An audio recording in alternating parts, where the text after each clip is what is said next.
60대 부부가 사전연명 의료양서를 작성하러 왔습니다. 와서 한참을 이야기를 하다가 그 남편 성씨가 권씨였어요. 그래서 아이고 저도 영자 돌림입니다 했더니 34대시네요. 할아버지 만났네요. 그러면 너무 반갑게 그 남자분도 반가운 표시를 하지만 그 부인은 권씨도 아닌데 그렇게 반가워해가지고 마치 친척을 만난 듯이 그래서 아주 반갑다고 할아버지 아주 귀한 분을 만났다고 그러면서 점심을 꼭 대접하고 싶다고. 그래서 아닙니다.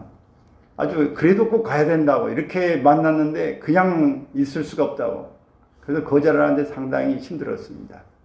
지금 가문을 중시하는 시대는 아닙니다. 저도 이 개념이 별로 없습니다.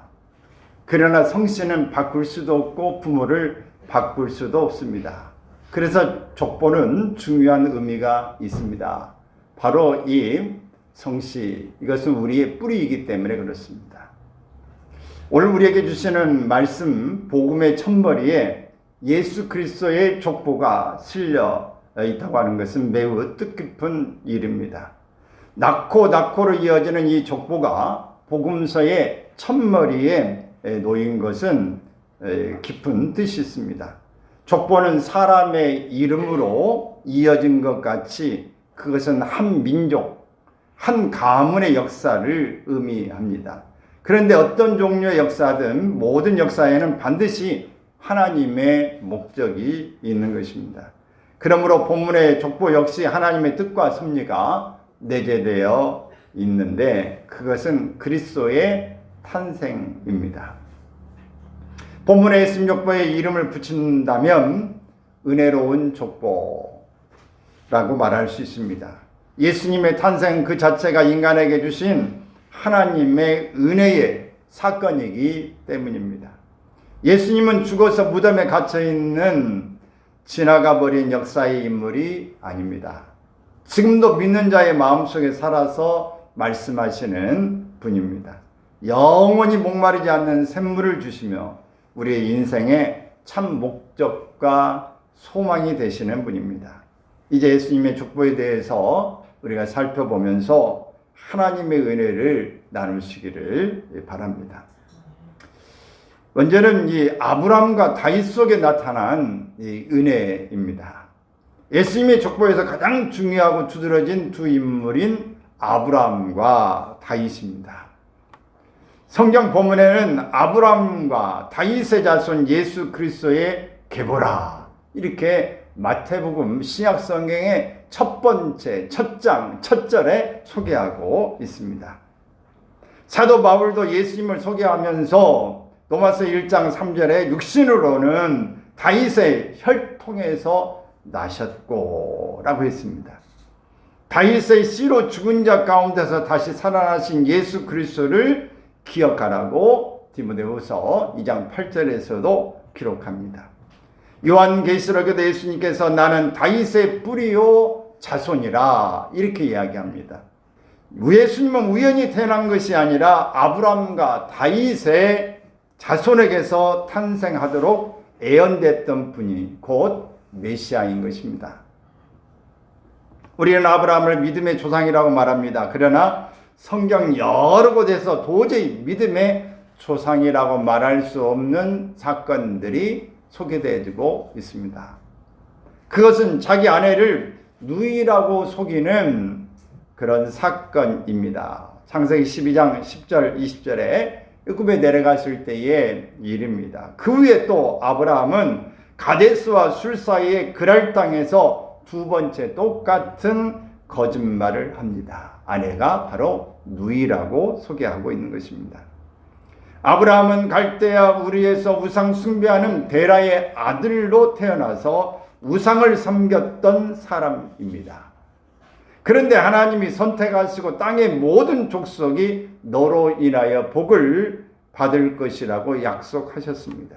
그리고 복의 근원으로 삼아 주신 것입니다. 아브라함이 하나님의 선택을 받은 것은 하나님의 전적인 은혜입니다. 오늘 내가 나된 것은 전적인 하나님의 은혜라고 고백했던 이 바울 사도처럼 이 아브라함도 그렇게 똑똑하고 잘나고 인격적으로 가문적으로 좋은 일이기 때문에 하나님이 믿음의 조상으로 삼아주신 게 아니라 하는 것입니다.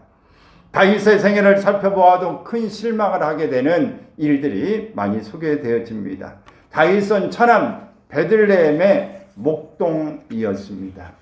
목동이라고 하는 것, 우리가 지금 보면 낭만이 있는 것 같고 별을 해는 밤을 쓰는 시인이 될 수 있는 것 같고 또 노래하고 한적하고 시적인 어떤 가문이 도는 것 같지만 외로운 밤에 이 사람도 없는 문명과 동떨어진 그 짐승과 함께 살고 짐승 소리가 밤에 들려대는 적막한 속에서 나날을 지내야 되는 목동의 삶은 천박한 삶이라고 많은 사람들이 천한 이런 직업으로 여겼던 시대입니다. 하나님의 은혜로 이스라엘의 왕이 되었을 때 왕의 권력을 가지고 밧세바를 간음하고 그 죄를 은폐하기 위해서 우리아를 의도적으로 죽게 하는 살인죄를 범한 사람입니다. 다윗은 또한 수많은 전쟁을 통해서 많은 사람의 피를 흘렸기 때문에 너는 하나님의 성전을 건축할 수 없다고 하는 하나님의 평가를 받게 됩니다. 이와 같이 다윗을 통하여 메시아의 조상이 되게 하신 것은 하나님의 전적인 은혜일 수밖에 없습니다. 사랑하는 여러분, 여러분이 하나님의 자녀가 된 것이 의롭기 때문입니까? 믿음이 있어서 예수 믿는 것이 아닙니다. 하나님과 아무런 상관이 없던 자들이었습니다. 하나님과 원수됐던 자들입니다. 그런데 하나님의 은혜로 구원받아 자녀가 되는 영광스러운 축복을 주셨습니다. 나를 지명하고 부르셔서 너는 내 것이라고 말씀하신 것이 전적인 하나님의 은혜입니다.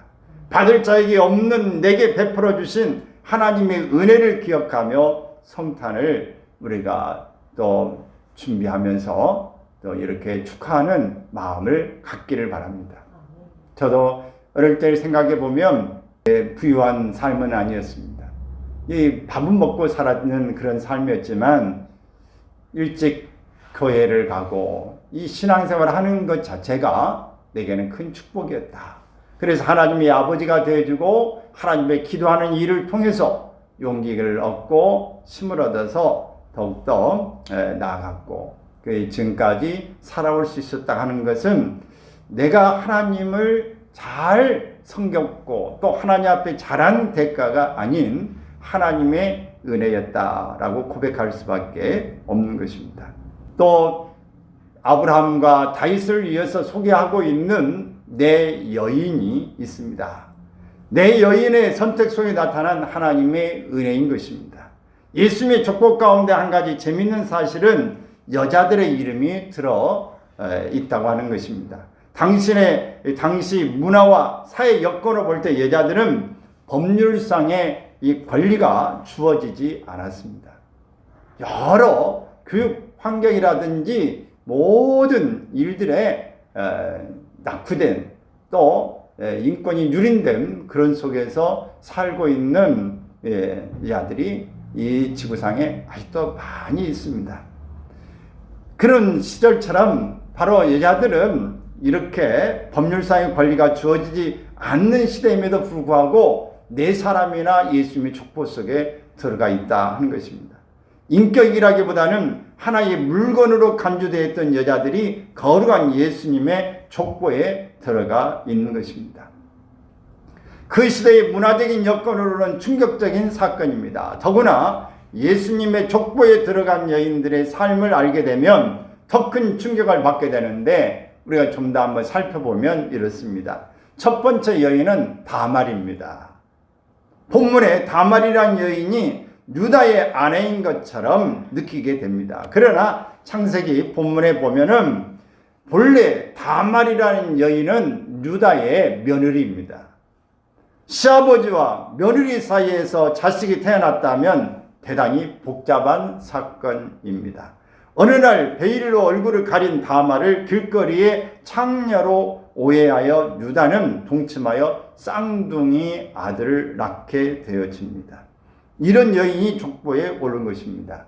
그래서 어떤 사람은 성경의 이 내용을 보면서 이런 비주류적이고 이런 사건이 들어있는 종교는 나 믿지 않겠다 해서 오늘 성경에 이런 내용이 있는 것 때문에 하나님 나를 믿을 수 없다고 말하는 사람도 있습니다. 여러분, 이 다말이 유다의 아내입니까? 며느리입니까?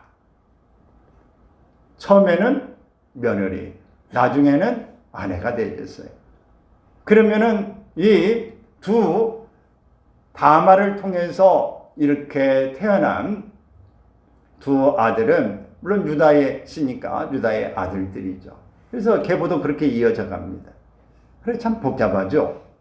그래서 다말을 가리켜서 이 다말이 첫째 아들과 결혼했는데 이 아들이 죽어버리고 자식이 없었고 둘째 아들을 뒀더니 또 둘째 아들은 또 형 대신에 이 형수에게 씨를 주어서 대를 잇는 거 마땅치 않다.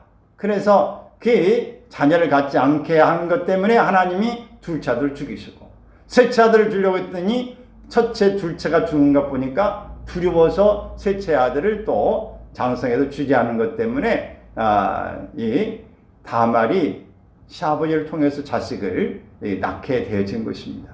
그래서 다말을 가리켜 다 말아먹었다. 그래서 다말이라 그렇게 이야기하는데 그러나 예수님의 족보 가운데 들은 여인이 된 것입니다. 두 번째 여인은 나합입니다. 이 여인은 여리고에서 기생의 일을 하던 여자입니다. 기생이라는 번역을 정확하게 하면 매춘부라고 합니다. 여리고에 매춘부였던 여인이 예수님의 족보에 들어있는 것입니다. 여러분, 지금도 우리 시대에 매춘부 그러면 어떻습니까? 매우 좋지 않는 그런 직업 여성이라고 말하고 지금도 어디 가서 누가 참 좋게 평가하는 사람은 없죠. 그런데 그 당시에 이 매춘부였던 나합이 예수님의 족보에 들어와 있다 하는 것입니다. 이 세 번째 여인은 누시입니다. 예수님의 족보 가운데 나오는 여인 중에 제일 현숙하고 아름다운 여자입니다. 이 여인은 모압이라는 이방인으로 나오미의 아들이었던 말론의 처였습니다. 구약 성경에 보면 이방 여인과의 결합은 하나님께 대한 불순종이었습니다. 특별히 모압 족속은 소돔성이 멸망할 때 구원받은 룻이 두 딸과 동침하여 낳은 자식의 이 조상입니다. 참 성경이 복잡하죠. 그러나 성경이 좋은 것은 이 정말 안 좋은 것도 적나라하게 사실적으로 기록해 놓았다고 하는 것이 솔직담백한 역사성에서 하나님의 은혜를 고백하고 있는 것입니다. 소돔과 고모라가 멸망할 때에 이 롯이 그 성에 나오다가 아내는 뒤를 돌아보다 소금기둥이 되어졌고 두 딸과 함께 소알 땅으로 가서 동굴에 거하고 있을 때에 그 남자들은 하나도 없고 다 아버지밖에 없어서 우리가 이대로 늙은 처녀로 이렇게 죽을 수는 없다. 그래서 아버지에게 이렇게 술을 잔뜩 먹이고 이 언니 그 다음에 동생이 차례로 나를 바꾸어서 아버지를 통해서 자손을 얻게 됩니다. 그게 암몬과 모압 족속이 여기 해당되는 것이에요.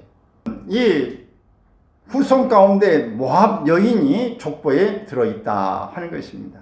하나님은 저들과는 함께하지 말라고 하셨던 그런 민족, 그 후손이 바로 예수님의 족보에 들어와 있는 것입니다. 네 번째 여인은 밧세바입니다. 그 여인은 다윗 왕과 간음했던 우리아의 아내입니다. 남편을 전쟁에 보낸 상황에서 엄청난 죄를 저질렀습니다. 성경을 우리는 자세하게 소개하고 있지 않지만 그 왕이 그 옥상에서 내려다볼 때에 목욕하고 있는 우리아의 여인을 봤다라고 하는 사실입니다. 그래서 이 다윗이 그 우리아 여인의 아름다움을 보면서 유혹을 받아서 그를 데려다가 간음을 하게 된 것입니다. 여러분 생각해 보세요. 지금 상황에서는 더 물론 건물들이 안전하게 되어져 있기는 합니다만은, 그러나 지금도 우리가 누구를 유혹하려면 어때요? 창문을 열어놓고 보이는 정면에서 왔다 갔다 이렇게 할 수 있지 않겠습니까? 그러나 다윗 왕궁에서 볼 때에 목욕하는 장면이 보인다고 하는 것은 그 당시에 뭘 치고라도 안 보이게 밤에 한다든지 그렇게 할 수 있음에도 불구하고 다윗의 눈에 띄었다고 하는 사실은 뭔가 목적을 가지고 있는 것이 분명합니다. 유혹했다고 하는 이 여인을 우리가 생각해 볼 수 있습니다. 사랑하는 여러분, 사람들은 자신의 과거의 상처를 숨기려고 합니다. 그런데 예수님의 족보 속에 나타난 여인들은 추하고 어두운 과거를 가진 여인들이었습니다. 왜 하나님은 이 파격적인 사건을 허용하셨다고 생각하십니까? 그것은 한마디로 죄악도 예수님의 십자가 보혈로 깨끗함을 받은 것은 하나님의 은혜요 축복이었음을 말씀하고 있습니다. 하나님의 은혜와 축복이다. 전적인 하나님의 은혜다. 주님 아니면, 예수 아니면 주님의 앞에 우리가 나아갈 수 없는 것입니다. 또 이런 역사는, 이런 은혜는 이스라엘 역사 속에 나타난 은혜입니다. 바로 예수님의 족보는 이스라엘의 역사 속에서 또 은혜로 나타나고 있는 것입니다. 예수님의 족보를 보면 세 단계로 나눠져 있습니다. 이러한 역사 구분은 이스라엘 전체 역사를 편리하게 세 시기로 나누기 위한 구분에 불과합니다. 정확하게 14대씩으로 나눠진 것은 아닙니다. 14대, 14대, 14대로 이렇게 구분해 놓은 것입니다. 먼저 아브라함부터 다윗까지는 이스라엘을 방황 속에서 한 국가로 통일하고 역사상 가장 강력한 왕으로 군림했던 때, 즉 이스라엘의 강성한 때를 의미하는 약속의 역사입니다. 이 다윗 때가 이 다윗의 별이라고 말한 것처럼 가장 왕성할 때죠. 모든 나라를 복속시키고 모든 날 조공을 받고 그러면서 정말 큰 위대한 나라로 통일 왕국으로 만들었던 시기입니다.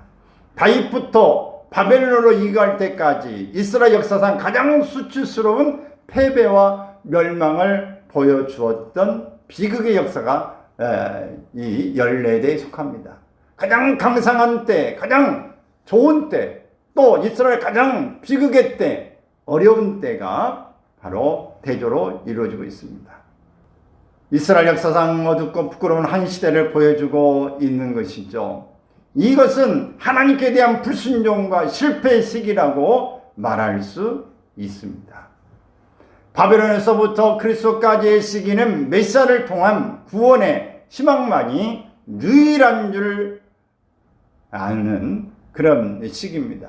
이때 한 줄기 빛을 비춰주셨습니다. 그것이 바로 그리스도의 출현인 것입니다. 진정한 인류의 메시아, 참된 왕으로 인한 전 인류의 구원과 참된 소망을 보여주는 은혜의 역사입니다.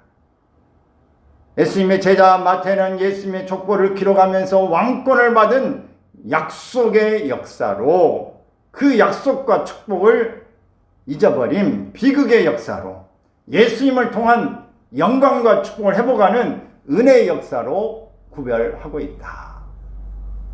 여러분께 세 부분을 14대씩을 구별하는 거 이해가 되십니까? 가장 강성한 때, 가장 비극의 때 구원의 희망을 비춰주는 메시아를 통해서 우리에게 희망을 보여주는데, 사랑하는 여러분, 2000년 전 그 어둠과 고난의 역사 속에서 죄인들의 구세주로 오셨던 예수님, 그분이 나의 주님이시고 구원자이심을 찬양할 수 있기를 바랍니다. 구약의 족보에는 죽고로, 구약은 죽는 것으로 몇 살에 죽었다 이 죽는 역사가 많습니다. 누가 죽고 누가 올라왔다, 이런 역사가 이 구약은 이루고 있다면, 신약의 출발은 죽고가 아니라 낙호로 시작하고 있습니다. 즉 새로 태어나는 족보라는 말입니다. 계속해서 여러분을 통해 생명의 족보가 이어져 가기를 주님의 이름으로 축원합니다. 할렐루야. 계속 낳기를 바랍니다. 우리가 금년에는 출산율이 대한민국 0.7로, 0.7로 아마 나타나는 것 같아요. 떨어져도 너무 급격하게 떨어집니다. 인구 절벽을 넘어서 이제는 정말 한 명의 출산이 아주 귀하고 귀한 그런 때가 되어진 것이죠. 오늘 성경 하나님의 말씀은 낳고를 말하는데 오늘 낳는 것이 끊어지면 역사는 끝납니다. 특히 오늘 우리는 모든 어떤 일보다도 그리스도의 믿는 역사가, 그리스도인들이 많이 출산되는 그런 역사가 일어나야 합니다. 여기 있는 사람은 아직 결혼하는 사람들은 결혼하고 자녀를 많이 낳는 하나님의 축복이 있기를 바랍니다. 오늘 이런 축복이 이 땅에서 이루어지는 것, 하나님의 뜻이기도 합니다.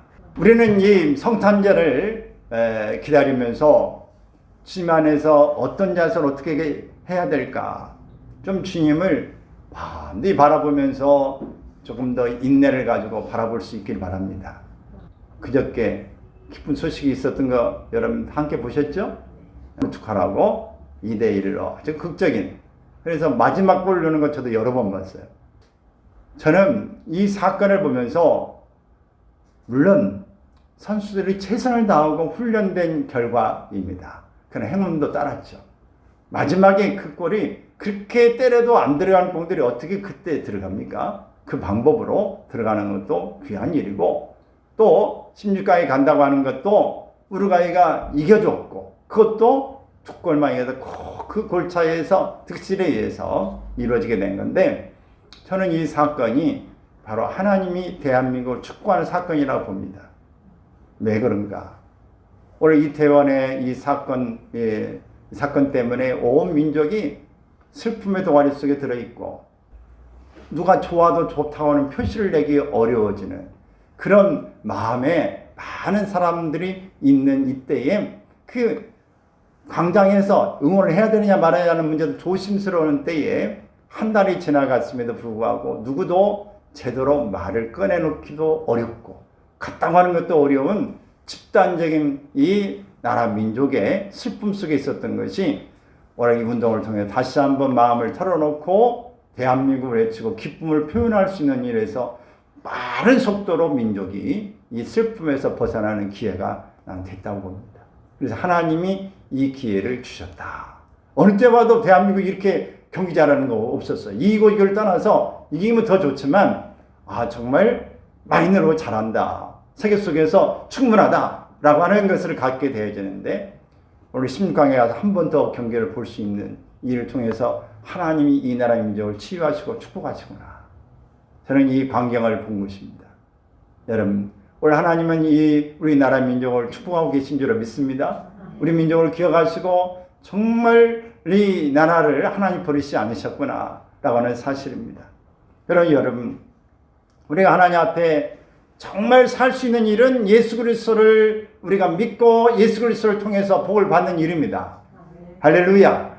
어떤 한 선교사님이 선교를 하고 있으면서 어떤 한 처녀를 보면서 정말 예수 믿으면 좋겠다고 전도했는데, 그 처녀가 예수를 믿었어요. 그 이제 믿었는데, 그 처녀가 이제 주일날 예배를 이렇게 오려고 하는데, 소가 그냥 앞에서 팍 뛰어가지고 가는 거예요. 그러니까 이 소를 잡아놓고 가야 되는데, 그 소를 막 향해서 뛰라고 처녀가 막 뛰다 보니까 얼굴에 땀이 범벅이 되고 막 난리가 났어요. 근데 여러분, 소가 뛸 때에 사람이 뛰어서 소를 잡을 수 있어요? 소 뛰기 시작하면 못 잡습니다. 가다가 안 돼서 포기를 했어요. 어떻게? 소를 계속 쫓아갈 거냐, 아니면 예배 시간을 할 거냐. 예배 시간이 되는데 소 따라가느라고, 그래서 소보다 예배다 하고 소를 포기하고 이거 예배로 왔어요. 그 선교사님이 보니까 얼굴에 그냥 땀범벅에다가 이렇게 냄새는 나고 먼지를 이렇게 들어있는데 어떻게 그러냐 했더니만, 소보다도 예배를 선택했습니다. 예배에 온 거예요. 예배를 딱 드리고 났더니 놀라운 일은, 예배 끝나고 마당에 나와봤더니 소가 매 하고 소가 와 있는 것입니다. 여러분, 우리가 무엇보다도 이 세상에서 방법을 다 선택할 수 있지만 더 중요한 것은 우리가 하나님을 구하는 것입니다. 예배를 구하는 것입니다. 예수 그리스도를 구하는 것이에요. 올해 성탄절에 12월에 여러 의미도 있고 이것저것 찾아내지만 우리가 중요한 것에 이 의미는 예수 그리스도의 오심을 기다리는 것입니다. 성탄을 기다리는 일이 무엇보다 중요해요. 그래서 성탄을 기다리고 주님 앞에 우리가 묵묵하게 그분의 오심이 나를 위한 구원의 선물, 하나님이 나를 향해서 오시고 나로 하여금 생명의 계보를 이어가게 하시는 놀라운 은총이라는 것을 기억하시고 나를 통해서 예수 그리스도가 복음이 전파되어지고 나를 통해 생명이 나아지는 일이 있어지기를 바랍니다. 우리가 육신의 생명을 낳고도 중요하지만 영적으로 낳고도 중요한 것입니다. 이 가족에 다른 사람도 복음을 전파해야 되는 것도 맞지만은 너는 모든 민족으로 제자를 삼아 하나님의 이 이름, 예수 그리스도의 이름으로 성령으로 더 우리가 이 전파해서 하나님의 자녀가 되게 하는 그런 제자를 삼는 일은 중요하지만 우리의 가정에서도 2대, 3대가 다 복음화 되어져서 믿게 하는 것도 중요한 것입니다. 계속 낳아야 됩니다. 우리가 어떻게든지 간에 이 복음의 이 역사를 우리는 죽고가 아닙니다. 낳고를 해야 됩니다. 살았을 때에 무엇을 위해 살 것인가? 정말 하나님 말씀하시는 대로 생명을 살리는 일에 낳는 일에 우리가 최선을 다해야 할 것입니다. 그래서 이번 우리가 이 속에서는 주님을 기다리는 그런 마음이 있길 바랍니다. 오늘 성경에 나오는 시므온과 또 안나처럼 주님의 오심을 믿고 기다리고 성전에 늘 기도하며 금식하고 있었던 그들처럼 우리도 있어지기를 바랍니다. 또 믿음의 계보 족보를 우리가 이어지도록 육신의 족보도 중요하거든 영적 족보는 더 중요합니다. 그래서 이 족보를 우리가 계속 펼쳐나가도록 하나님 앞에 아름다운 기다리는 모습을 여러분 보여주는 것이 많은 사람에게 있어서 성탄절의 의미를 더 확인시켜 줄 수 있는 기회가 되어질 것입니다. 아마도 한국교회사에서 정함, 박윤선 박사만큼 경건하고 기도에 열정적이었던 분도 드물 것이라고 하는 같은 이 학교의 교수님이 쓴 일화가 있습니다. 교수 시절 산에 올라가 기도하다가 수업 시간이 임밖에 기도 방석을 끼고 달려오기 일쑤였다. 또 종점까지 갔던 일화들도 많았다. 버스를 타고 이렇게 가는데 기도하다가 종점까지 그냥 내려야 할 때를 못하고 내려가는 것이 있었다. 저는 졸다가 종점까지 간 적도 있습니다만은 여러분 어떻습니까? 임종에 이르러서도 기도하는 일에 전념했고 병원에 찾아온 내방객들을 위해 간절히 기도하곤 했습니다. 한 번은 필라델피아 이 볼티모어까지 이제 이 박윤선 박사님을 모시고 가는데 2시간 반 정도가 걸렸다고 그래요. 근데 2시간 반 동안을 이 사적인 말이 하나도 없이 그저 중얼중얼 하다가 어떤 데는 한숨을 크게 쉬다가 이렇게 해서 2시간 반 이렇게 볼티모어까지 도착했답니다. 심술을 내면서 간절히 기도한 그 모습을 보면서 차에서 내린 후에 이 박윤선 박사님은 놀라워는 함께 운전했던 필자에게 이렇게 이야기했습니다. 오 목사, 늙어서 육신이 쇠하면 기도하는 것도 힘들어. 젊었을 때 많이 기도해야 돼.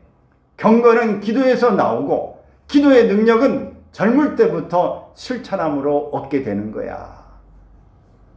늘 기도하면서 이 우리나라에 먼저 이 성경 주석도 쓰신 분이기도 하고 우리 신학을 정립한 분이기도 합니다.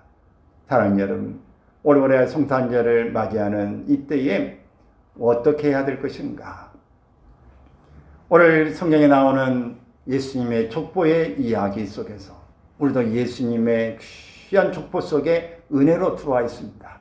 그러므로 우리가 우리의 족보를 더 위해서 우리가 낳고를 우리는 지속해야 할 것입니다. 이 일을 위하여 기도하고 기다리는 일에 최선을 다하기를 바라고 하나님 이 나라의 민족을 축복하셔서 오늘 이 월드컵에도 이런 기쁨과 치유 역사를 베푸신 것처럼 오늘 우리는 어떻게 주변의 사람들에게 치유하고 또 은혜를 베풀고 그들을 낳을 수 있는 일을 여러분들이 생각해 보면서 주님 앞에 더욱더 우리가 경건한 모습으로 12월을 잘 준비하며 나날을 보내시기를 주의 이름으로 축원합니다.